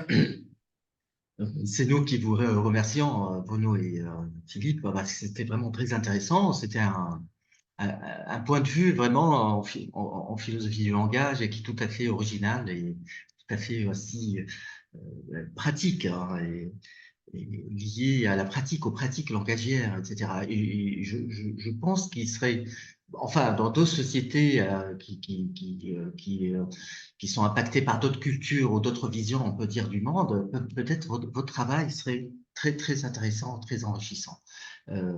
Je dis même pour ce qu'on appelle aujourd'hui l'intelligence artificielle, je pense que votre travail aussi est très intéressant du point de vue de l'intelligence artificielle. Ça permet beaucoup d'éclairage et j'étais très content de vous écouter et j'ai beaucoup appris. Donc, et je suis en train en même temps de réfléchir sur comment adapter, pas adapter ça, mais comment enrichir votre, votre projet très si intéressant par des éléments qui relèvent d'autres sociétés, d'autres cultures, d'autres langues. Parce que quand même, par exemple, si on regarde les choses du point de vue de la langue arabe ou de la société, par exemple, tunisienne, ou des sociétés arabes, et des cultures, bien sûr, qui sont derrière, et tous les arrière-plans qui sont derrière, je pense que ça va vraiment donner beaucoup d'importance à votre projet. Et voilà. Donc, j'étais très, très ravi de vous écouter. Je vais voir s'il y a des questions. Je sais pas, bon, l'audience ce soir n'est pas très, très importante, mais j'aurais bien aimé que des Maghrébins, des chercheurs en linguistique ou en philosophie du langage, ou des doctorants qui font des thèses, euh, j'aurais aimé qu'ils soient là pour vraiment tirer profit de ce travail, de ce projet et en quelque sorte. Mais bon, enfin, on verra plus tard lors des retours sur la vidéo et l'enregistrement. Alors, il y a Véronica qui va poser. Je vous en prie, je t'en prie, Véronica. Oui, Pardon, je oui, te oui. tutoie. Vous m'entendez bien? Euh, Oui, oui, Véronica, vas-y. oui. Ah oui, merci beaucoup pour l'exposé. En fait, moi, j'ai une question plutôt de détail, parce que moi, j'ai beaucoup travaillé sur la signification chez Husserl. Et je me demandais comment est-ce que vous situez la théorie de la signification de Husserl par rapport à votre modèle de l'externalisme. Est-ce que pour vous, c'est plutôt une théorie internaliste ou externaliste? Parce que autour, je pense que chez Husserl, ça reste assez ambigu. Il y a des éléments qui vont plutôt dans le sens d'un externalisme parce qu'ils reçoivent la signification comme une entité, mais aussi des éléments qui vont dans le sens d'un internalisme parce que la signification, elle est toujours visée par des actes de conscience. Donc voilà, je me demandais comment est-ce que vous situez du coup sa théorie par rapport à votre niveau d'estime. Merci. Je vais laisser répondre Bruno, qui, en plus d'être un excellent philosophe analytique, est aussi un grand connaisseur de la phénoménologie. Donc, Oui, je le sais bien, c'est pour ça que j'ai posé la question. Bonjour Véronica. En fait, dans des textes de début, nous avons essayé de montrer que l'externalisme sémantique, donc ce sont des thèses relativement récentes. Le terme même d'externalisme sémantique n'est apparu qu'à la fin des années 70 et pour bien spécifier le fait que, pas simplement la position frégéenne et husserlienne antipsychologiste, qui dit il faut distinguer d'une part le sens, d'autre part le fait de le saisir, ce qui serait typiquement une position antipsychologiste. Il ne faut pas confondre le sens et les actes de saisie du sens. Donc, à cet égard-là, effectivement, et Husserl et Frege sont des externalistes au sens de, bien sûr, le sens est quelque chose d'indépendant des actes de représentation du sens. Mais néanmoins, je crois que l'un et l'autre sont des internalistes au sens où ils considèrent que les locuteurs sont capables, au moment où ils encodent des messages, de maîtriser ce sens, c'est-à-dire d'avoir les actes adéquats pour représenter ce sens, qui est indépendant effectivement des actes, pour représenter ce sens, et puis de l'exprimer dans le langage. Et à l'inverse, quand ils décodent des messages, ils sont capables de mobiliser les actes adéquats de représentation qui leur donnent accès alors à ce sens, d'accord, mais ils les ont quand même, ces représentations, ils les ont dans la tête. Et donc, je crois que et Frege et Husserl auraient tendance à dire que bien que le sens, évidemment, est quelque chose qui n'est pas qui ne se limite pas à des représentations. Néanmoins, nous pouvons avoir les représentations adéquates, si on peut dire, les représentations qui nous permettent de saisir ce sens. Hein. Greifen, grasp, d'accord, ce sont les termes typiquement qui est je saisis le sens, et là, à ce moment-là, je suis capable d'avoir des intentions de signification, typiquement pour Frege, que je vais ensuite exprimer en mots, et où je suis capable de mobiliser les bons actes de compréhension dans ma tête au moment où je saisis ou je décode les messages d'autres locuteurs. Alors que la thèse les thèses d'externalisme sémantique vont être de dire non, il y a des mots dont les locuteurs ne peuvent pas maîtriser parfaitement le sens. Ils ne peuvent pas mobiliser dans leur tête les actes qui correspondraient à la maîtrise de ce sens, parce que ce sens ne fait l'objet d'aucune compréhension parfaitement définie. Ce sens, il est fixé par l'ensemble des usages et des pratiques de la communauté, et personne ne peut maîtriser, ne peut saisir le sens du mot d'un seul coup, comme dit Wittgenstein. On ne peut pas saisir le sens d'un mot d'un seul coup, c'est-à-dire qu'on ne peut pas avoir dans la tête les représentations correspondant au sens du mot s'il est distribué sur un ensemble non unifié d'usages. Et même chose, alors, si le sens réside dans la nature du référent, ce serait les positions de Kripke et de Putnam. Si le sens est fixé par la nature du référent et qu'une nature de ce référent nous est en partie cachée, n'est même pas encore tout à fait connue par l'état actuel de la science, eh bien forcément, je ne suis pas capable de maîtriser parfaitement ce sens.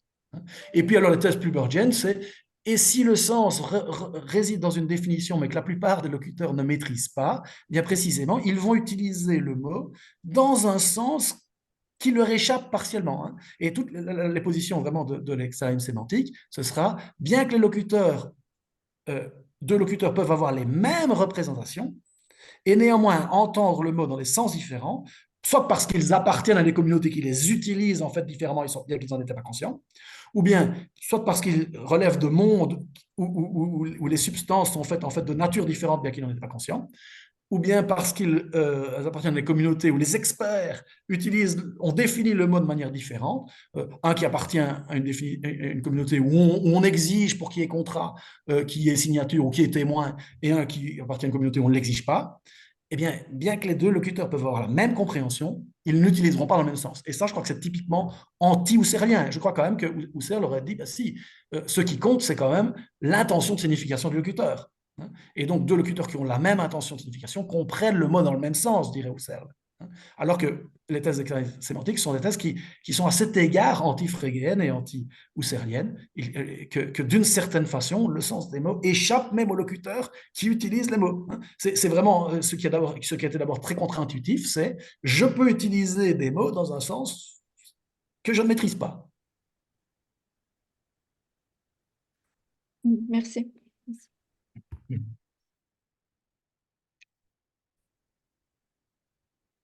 Alors oui, il y a une autre question, je vous en prie. Alors,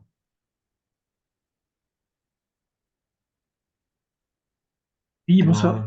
Excusez-moi, bonsoir. je n'avais pas bien actionné mon micro. Bonsoir, merci pour cet exposé, Bonsoir. c'était très éclairant. J'avais deux questions qui sont liées. Euh, c'est par rapport à la nature des mots en débat. J'ai remarqué qu'il s'agissait principalement de substantifs. Et je me demandais si est-ce que on pouvait distinguer les différentes positions externalistes pour pour des mots qui appartiennent à d'autres catégories grammaticales. Et la deuxième question liée, c'est est-ce que dans votre enquête, est-ce que vous envisagez aussi du coup, de mobiliser des mots, je sais pas, des adjectifs ou des adverbes, enfin, des mots de différentes catégories?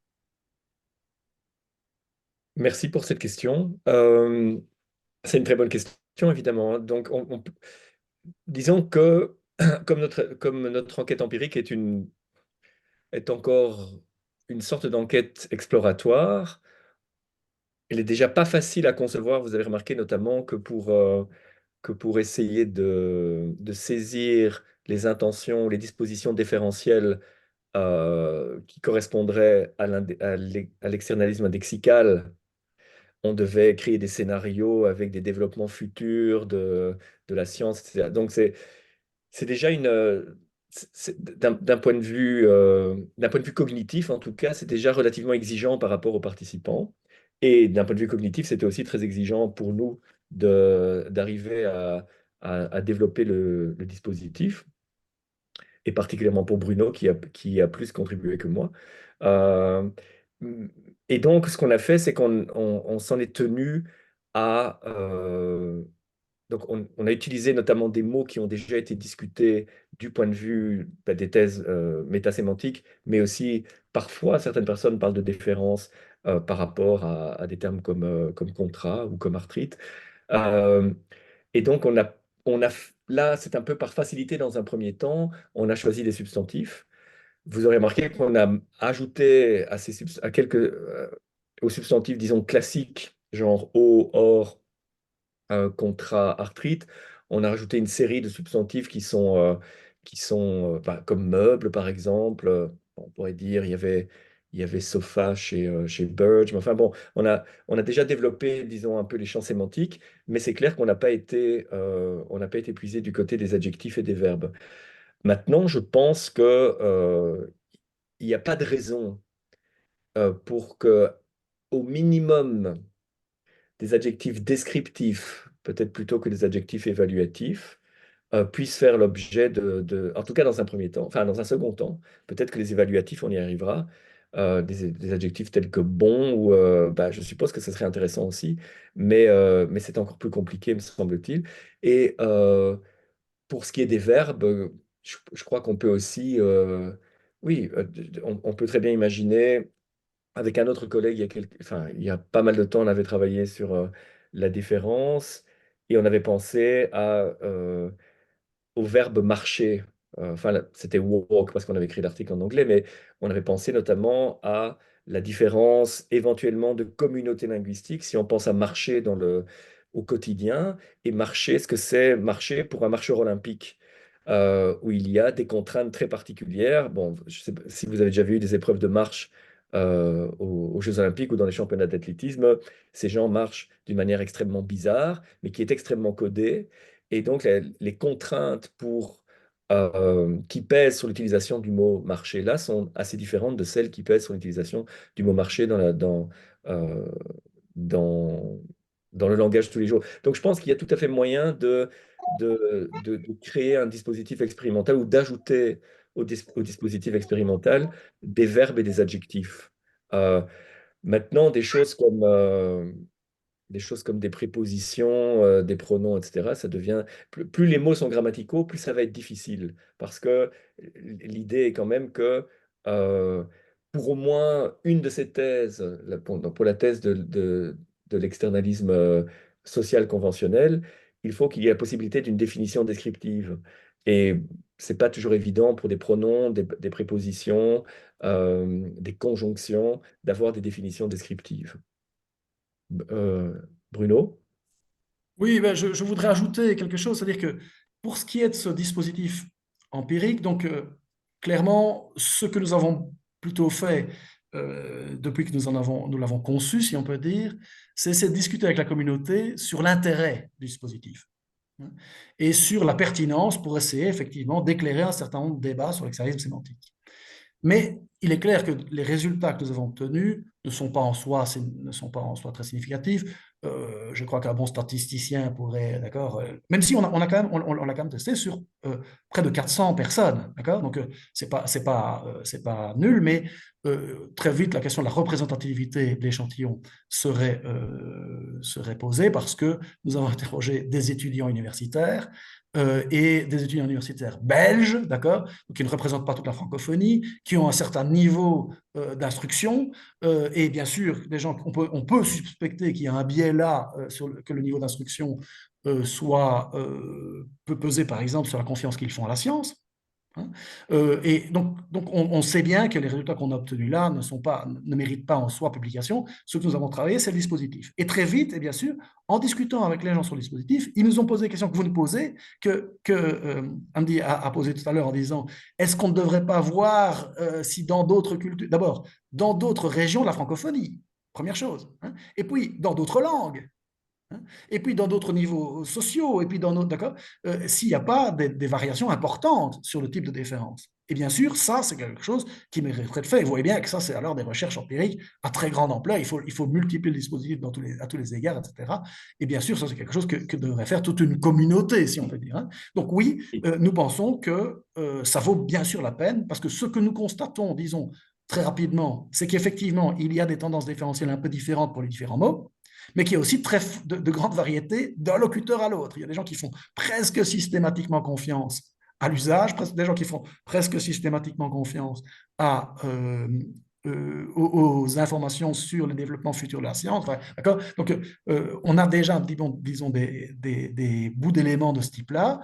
On voit que ça peut varier effectivement d'un mot à l'autre, qu'il y a des mots où les gens font fortement confiance à la science, des gens où ils font plus confiance à la définition experte actuelle. Bon, donc on a un peu des éléments, mais ça vaudrait la peine d'aller voir dans d'autres communautés, dans d'autres, d'accord. Et s'il y a des facteurs culturels, s'il y a des facteurs d'instruction, s'il y a des facteurs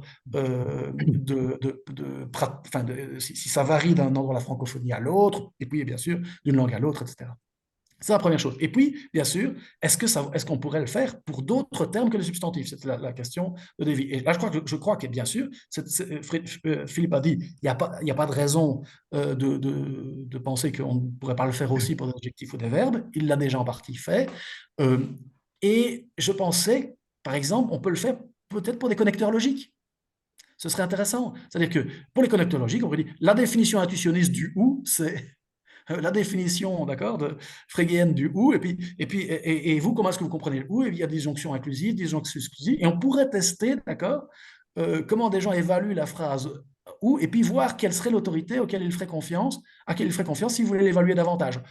On pourrait tenter ça avec un connecteur logique, sans doute pas avec n'importe quel mot, hein. Il y a des mots qui ne s'y prêteraient pas très bien, mais je crois qu'on pourrait, et que c'est des bonnes suggestions. Pour l'instant, on a plutôt, disons, testé les grands cadres du dispositif, mais après, vous voyez bien qu'on pourrait lancer des équipes de recherche, plusieurs équipes de recherche, pour alors développer maximalement, si on peut dire, les possibilités même de ce cadre.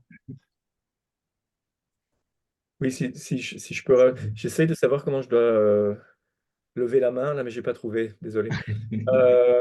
Et donc, l'idée, évidemment, c'est que les questions que vous posez et aussi la suggestion que Hamdi a faite il y a quelques minutes, ça fait comprendre que idéalement, le genre d'enquête qu'on mène, on devrait pouvoir la mener avec des sociolinguistes. Euh, de fait, les quelques sociolinguistes à qui j'en ai touché mot ont des pratiques tellement différentes et des questionnements tellement différents que je n'ai pas encore vu disons, un grand enthousiasme à se lancer dans un projet aussi demandeur de temps et aussi complexe en fait. Mais idéalement, effectivement, on peut s'attendre à une grande variété sociolinguistique. Euh, Quand on me dit parler des langues, je me disais ben, notamment Je dirais même anthropologique, hein. D'ailleurs, on trouve cet élément chez Wittgenstein et dans la plupart des oui. philosophes du langage. Enfin, le social et l'anthropologie comme aboutissement, finalement, de cette construction un peu, on peut dire, autour du langage et tous les éléments qui vont avec. Soit le mental, soit le conceptuel, le conventionnel, et puis surtout le référent, parce que quand même, on reste réaliste, et on parle des choses, hein, on reste pas dans le langage. Donc je pense que moi j'ai trouvé ça intéressant et applicable, c'est-à-dire c'est comme un outil de travail qui peut être appliqué et résoudre, par exemple, pour moi, me permettre de faire des éclairages sur pas mal de points qui sont d'ordre culturel et parce que c'est vrai que j'ai senti que vous séparez les dimensions, c'est-à-dire vous considérez qu'il y a des dimensions autonomes et que même chez les locuteurs ou les pratiquants des langues, chacun peut choisir ou peut vraiment partir d'un angle de vue, l'usage ou le référent, la nature ou l'expert, etc. Mais je pense que parfois ce sont des éléments ou des dimensions qui sont souvent interconnectées, c'est-à-dire qu'ils vont toujours ensemble pour nous permettre une bonne compréhension des pratiques langagières dans leur ancrage socio-anthropologique. Par exemple, pour nous, en Tunisie, on ne peut pas séparer, par exemple, la signification de son usage conventionnel social. Et bien sûr, il y a toujours cette possibilité de se référer à un langage d'expert objectif, scientifique, qui est très, très difficile un petit peu à trouver sa place avec tout l'appareil, dans l'appareil symbolique et qui un peu gère un peu les pratiques langagières dans nos sociétés. Donc, je pense que votre dispositif, une fois appliqué à dans je dirais, univers, hein, etc., de vie ou d'autres univers sociaux, etc., je pense qu'il peut vraiment donner des fruits très importants et nous permettre de résoudre pas mal de problèmes aussi, que ce soit sur le plan éthique, sur le plan même politique, parce que vraiment, le discours politique, on peut vraiment profiter de ça, ce dispositif, pour éclairer les disputes et euh, qui sont d'ordre bien sûr souvent verbal dans le discours politique. Donc, j'ai vraiment juste une question. Est-ce que, par exemple, votre dispositif, à un moment, vous êtes référé à Recanati, excusez-moi, Recanati. Est-ce que lui, Recanati, il sépare à peu près il considère qu'il y a des univers autonomes ou des dimensions autonomes, mais qui militent ensemble pour une bonne philosophie, on peut dire, du langage. Par exemple, il n'élimine pas l'intentionnalité ou l'internalisme. Il n'élimine pas les usages. Il trouve que c'est très important, mais il faut les distinguer de la signification, c'est-à-dire comme question linguistique. Il n'élimine pas le conceptuel ou le sens, parce qu'à partir de Frege, on tient à cette distinction entre sens et référence, et qui trouve que faut toujours garder toute l'indexicalité chez lui, ça joue un rôle très important. Et je trouve que c'est très important pour comprendre la nature du langage. Est-ce que vous êtes un peu vous êtes un peu dans le même paradigme, ou bien est-ce que vous faites un peu c'est-à-dire il y a toujours la possibilité de dire vraiment on peut pas avoir une vision, on peut dire intégrative de toutes ces dimensions, mais il faut à un moment opter pour une compréhension du langage qui va un petit peu mettre de côté la nature des objets, la nature des choses, des référents, pour vraiment insister sur le fait que il n'y a pas de nature finalement des objets, puisque tout est conceptualisé, passe par le langage, ou bien comment, c'est-à-dire vous vous situez par rapport à sa démarche de Rekanati, qui lui insiste sur le fait qu'il y a ces quatre presque dimensions qui sont complémentaires et nécessaires pour une bonne compréhension du langage. Et juste une autre question, c'est-à-dire dans vos enquêtes, vous utilisez la dualité vrai et faux, et donc qui peut-être n'est pas acceptée. Par exemple, si on regarde, on peut dire le pragmatisme de Wittgenstein, des investigations quand il inclut les formes de vie, jeux de langage, cette distinction entre vrai et faux. Pas tout à fait vrai, tout à fait, etc. Est-ce qu'à quel point peut être euh, peut être en concordance avec votre dispositif, parce que quand même, euh, dans la vie, dans les pratiques, que vous insistez sur la dimension pratique du langage, dans les pratiques, c'est vraiment, parfois c'est dire difficile de garder cette distinction, ce dualisme vrai et faux pour pouvoir un petit peu comprendre les phénomènes linguistiques et langagiers de façon générale dans le ancrage social. Là, c'est tout ce que j'ai comme remarque, mais Merci. Je peux peut-être répondre en partie, et puis je laisserai peut-être Philippe peut-être nous positionner par rapport à François Recanati. Je ne sais pas s'il y aurait des choses. Enfin, mais deux choses. La première chose il est clair que l'importance accordée par le référent, accordée au référent par l'externalisme indexical, ce que nous appelons l'externalisme indexical, qui a parfois été présenté comme l'externalisme physique. C'est utilisé dans la littérature parfois l'externalisme physique qui dit, ben, en fait, le sens d'un mot est fixé directement par la nature et la nature physique de son référent. Nous ne voulons pas exclure que parfois la nature d'un référent puisse n'être pas d'ordre physique. Il peut y avoir peut-être des phénomènes sociaux dont la nature n'est pas d'abord physique. Et d'ailleurs, Kripke lui-même laisse entendre que la douleur, sans doute que sa nature, son essence n'est pas d'abord physique. Donc c'est pour ça qu'on préfère externalisme indexical plutôt qu'externalisme physique, mais c'est vrai qu'il y a une dimension profondément référentielle et réaliste, si on peut dire, dans cette conception qui dit certains mots du langage, peut-être pas tous, ont un référent auquel ces mots sont directement associés, et c'est la nature de ce référent qui pèse pour fixer le sens de ces mots. C'est quelque chose qui est assez qui va à l'encontre d'une certaine théorie du langage qui était quand même dominante dans la seconde moitié du XXe siècle, où il y avait quand même une critique du référentialisme qui considérait que les mots ou bien avaient leur sens essentiellement fixé par des conventions, ou bien essentiellement par des pratiques, mais qu'on pouvait penser qu'il n'y avait presque pas de référent au langage. Donc il y a quelque chose qui a été à contre-courant, et évidemment, en parler en termes d'espèces naturelles, ça a été redéfendre un certain réalisme en sciences notamment, et on sait bien que Putnam s'est battu, par exemple, contre l'idée que le sens des mots variait dans chaque paradigme,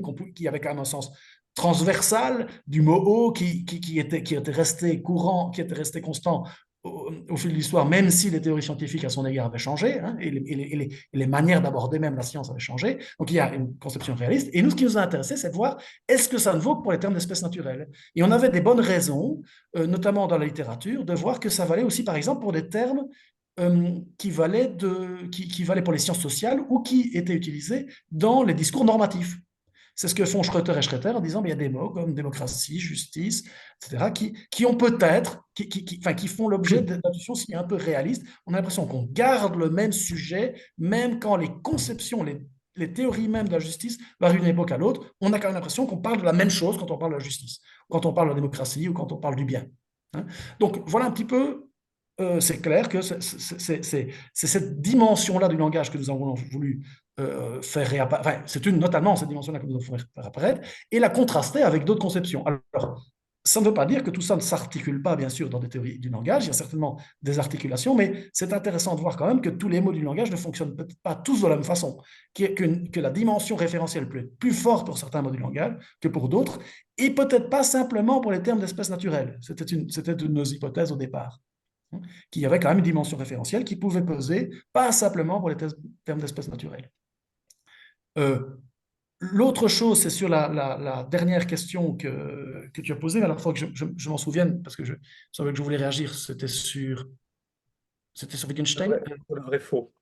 Ah oui, c'est ça, vrai-faux.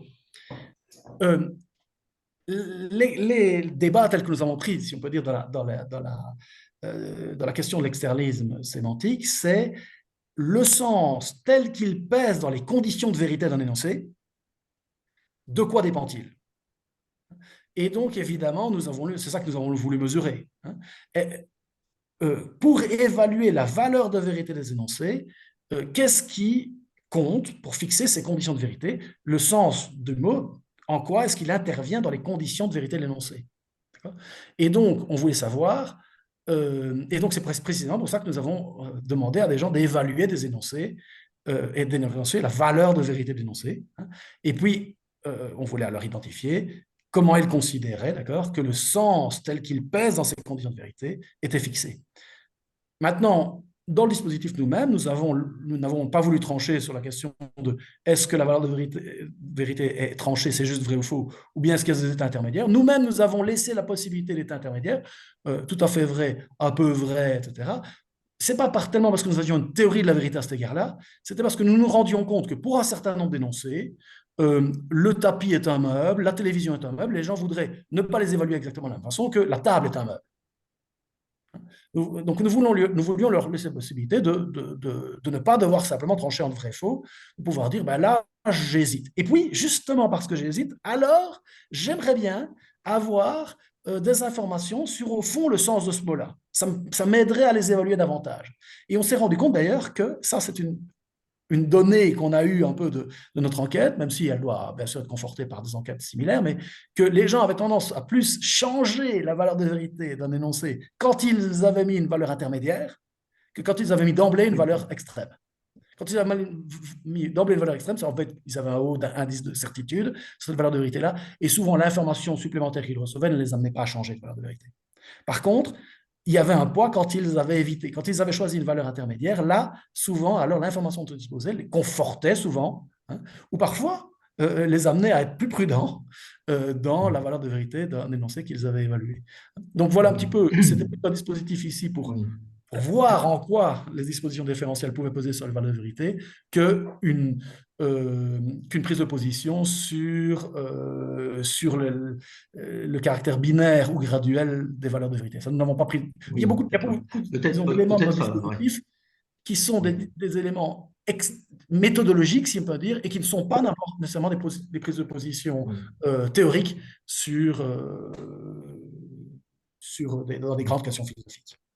Justement, peut-être on peut, c'est une hypothèse, hein, c'est une remarque, on peut peut-être remplacer vrai et faux par compris ou connu ou pas connu, enfin, peut-être pour éviter un petit peu les ambiguïtés de la vérité, de cette dualité vrai et faux. Par exemple, je me souviens, quand on regarde la tradition philosophique logique arabe un peu traditionnelle, quand les Arabes ils ont commencé un petit peu à travailler en arabe le carré des oppositions, à un moment, ils se trouvaient dans cette situation de ne pas pouvoir dire si c'est vrai ou c'est faux.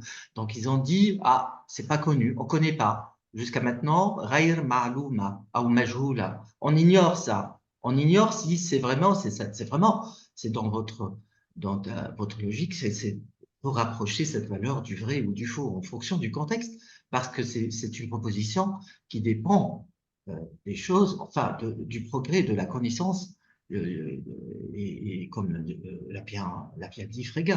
Donc, c'est très important aussi Oui, mais que la vérité Yeah. soit liée à notre savoir, à les informations qu'on peut tirer de notre connaissance des référents et des choses. Ouais. nous avons laissé la possibilité aussi d'une valeur neutre, hein. C'est-à-dire les gens, si typiquement ils voulaient dire je ne sais pas, on ne l'a pas nommé cette valeur neutre, mais ils pouvaient choisir, ce n'est ni vrai ni faux, je ne sais pas. Maintenant, ce qui était important pour nous, c'était de dialoguer avec les théoriciens de l'externalisme sémantique. Et pour eux, la question se pose, c'est quel est le poids du sens d'un mot dans les conditions de vérité d'un énoncé. Donc il fallait qu'ils reconnaissent dans notre dispositif quelque chose qui pouvait les éclairer là-dessus. Donc, effectivement, nous, on a posé en termes de conditions de vérité, hein, un énoncé. Et l'opérateur différentiel de Riccati, il fait la même chose. Hein, c'est quand on veut déterminer qu'est-ce qui pèse dans les conditions de vérité de l'énoncé, est-ce que c'est ma compréhension personnelle ou est-ce que c'est le sens expert? Eh bien oui, l'opérateur différentiel fait passer vers le sens expert, hein, et pour fixer les conditions de vérité de l'énoncé. Et ça, c'est tout le dispositif qui avait déjà été mis en évidence par Burge, c'est-à-dire si je dis j'ai de l'arthrite dans la cuisse, savoir si c'est vrai ou si c'est faux, ça ne dépend pas de ma compréhension personnelle du mot arthrite, ça dépend de la définition experte. Et donc, je vais voir la définition experte pour évaluer les conditions de vérité de l'énoncé, mais c'est bien en termes de conditions de vérité et donc de valeur de vérité de l'énoncé que se joue tout le débat dans les débats d'externalisme sémantique. Donc, nous, on a essayé disons, de montrer en quoi nos dispositifs pouvaient éclairer ces questions théoriques de l'externalisme sémantique. Mais Philippe, tu avais beaucoup de choses à dire, je crois. Ouais. Pas nécessairement beaucoup, mais Juste pour Oui. rappel que Recanati, il a un livre qui est Truth Conditional Pragmatics. C'est peut-être complètement contradictoire, mais je crois que lui, il a envie de garder les deux, être pragmatiste et travailler avec les truth conditional, les conditions de vérité. Oui. Enfin, De ce mais il point de garde vue-là, aussi, il veut toujours garder enfin un accès, même on peut revenir à Véronica, parce que je crois il se réclame aussi de Brentano, d'une tradition vraiment beaucoup plus qui est à la source de la phénoménologie de Husserl au départ, qui est compatible avec Frege, avec le logisme de Frege. Et donc voilà, je vous laisse la parole, Philippe. Excusez-moi. Oui, merci. Mais je voulais dire, puisque vous faisiez allusion notamment à la manière dont le contexte peut peser sur les évaluations, sur les jugements, c'est une chose dont on est conscient et clairement notre dispositif expérimental à ce stade-ci simplifie un certain nombre de choses. Mais par exemple, une des choses qu'on a essayé de vérifier, c'était, donc on n'a absolument pas parlé de polysémie ici. On a fait comme si les mots étaient monosémiques. Les mots ont un sens, mais si ça se trouve, évidemment, s'il y a de la polysémie et si cette polysémie est conventionnalisée, ça, c'est pas tout. Il y a beaucoup de questions là, et notamment si on est un truth conditional pragmatist comme Recanati, on peut penser qu'une bonne partie de la polysémie, c'est en fait des effets pragmatiques plutôt que des significations qui sont conventionnalisées, ou en tout cas que le chemin vers la multiplication des significations conventionnalisées est en fait l'effet d'une répétition de processus pragmatiques. Enfin, je mets ça de côté maintenant. Mais une chose qu'on avait demandé aux participants, c'était de savoir si, lorsqu'ils modifiaient leur jugement sur un énoncé qu'ils avaient précédemment évalué, est-ce qu'ils l'avaient fait parce qu'ils avaient pris en compte maintenant un autre sens du mot, c'est-à-dire est-ce qu'ils s'étaient comportés en polysémistes, c'est-à-dire oui, il y a cet autre sens du mot et dans ce contexte, c'est cet autre sens qui compte, ou est-ce qu'ils avaient simplement modifié le sens du mot avec lequel ils avaient démarré. Donc on essayait de manière modeste, mais on essayait d'en tout cas mesurer à quel degré les locuteurs avaient l'impression de parler d'un seul sens du mot et le modifiaient, ou séparer deux sens et se disaient tel sens est plus pertinent dans ce contexte-ci. Une autre chose sur laquelle on n'a pas travaillé, mais dont on a discuté aussi, c'est cette question de savoir si selon les enjeux d'une conversation, c'est-à-dire, enfin, en anglais, on pourrait dire les stakes, hein, si on a des high stakes ou des low stakes. Est-ce que la signification des termes qu'on utilise, et en particulier des termes sociaux, des termes politiques, est la même selon que les enjeux soient plus élevés ou plus bas, c'est-à-dire qui mettent moins de pression, moins de stress sur les locuteurs. Et il est possible qu'il y ait, selon l'urgence des enjeux ou l'absence d'urgence des enjeux, qu'il y ait des différences, même dans le type de différence qu'on va faire, quoi. Il est possible que dans certains cas, on pourrait très bien se comporter, en fait, de toute façon, entièrement comme un internaliste parce que ça n'a pas d'importance et on peut se permettre de se baser entièrement sur la compréhension qu'on a nous-mêmes d'un terme. Et dans d'autres cas, on aurait plus tendance à s'en remettre à un usage extérieur, par exemple à celui des experts, ou si c'est un phénomène dont on croit qu'il est, qu'il a une essence, une structure interne, à s'en remettre à la nature, ou en tout cas aux meilleurs scientifiques capables de décrire le phénomène, quoi. Et pour Rekanati, je trouvais c'était des commentaires très intéressants. Je dirais quand même qu'il reste principalement référentialiste. Il a quand même écrit Direct Reference, et je ne dirais pas qu'il a trahi Direct Reference.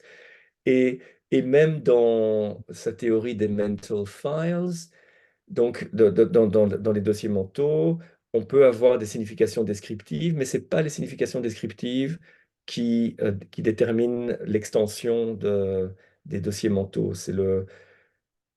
J'ai oublié le terme maintenant, mais il y a un truc comme le mode d'accès ou la manière dont est-ce qu'on a créé le dossier mental par perception, par souvenir, et c'est ça c'est ça qui va déterminer l'extension du dossier mental, et ça peut être en tension avec une signification descriptive qui est placée également, qui est associée au dossier mental.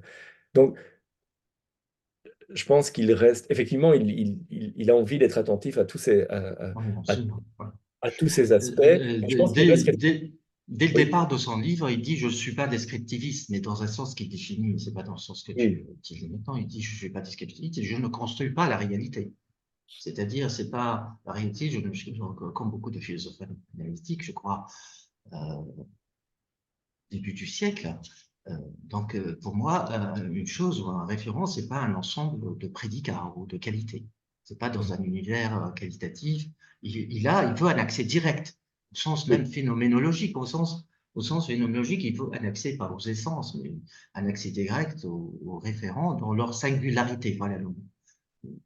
Dans leur singularité, il veut pas, évidemment. Mais moi, ce que je trouve intéressant avec Rekanati, c'est qu'il essaye un petit peu d'être, je dis pas éclectique, mais de laisser place à toutes ces dimensions. Il dit on ne peut pas comprendre le langage sans l'intentionnalité, qui reste pour lui un mystère, sans le concept, le sens, parce que on peut autour d'un même référent avoir plusieurs conceptions, plusieurs idées, plusieurs sens. Et bien sûr, les actes de langage, il faut distinguer les langues, leur signification, les dicos, par exemple la langue arabe. Bon, mais moi, comment je parle arabe? Je parle avec un accent tunisien et je me conforme bien sûr à des usages. Peut-être je parle mal le tunisien, ou bien parce que je ne me conforme pas justement à ces formes de vie qui sont un peu dont parle Wittgenstein, c'est-à-dire celui qui travaille dans un domaine pratique, il maîtrise à la fois des gestes, des actes, et aussi tout le lexique ou enfin, les mots, les phrases, le langage est approprié à ça. Donc, oui, peut-être moi, je n'ai pas ça. Je connais peut-être la langue arabe, mais quand il s'agit de pratiquer, bien sûr, les actes, speech acts, les actes, les façons d'utiliser les langues dans des contextes, etc. Mais lui, il trouve ça tout à fait, c'est-à-dire il y a place dans sa philosophie de langage à toutes ces dimensions, qui sont au nombre de 4, à ces univers même, l'univers de l'intentionnel, l'univers du sens et du concept, l'univers de la perception, parce que nous vivons dans un environnement, dans un milieu, et comme disait Quine, c'est à partir de ça qu'on commence, c'est-à-dire à partir des choses qui sont des stimulations sensorielles que tout part. Enfin bon, ça devient compliqué, parce que justement, c'est à partir justement de ces stimulations qu'on construit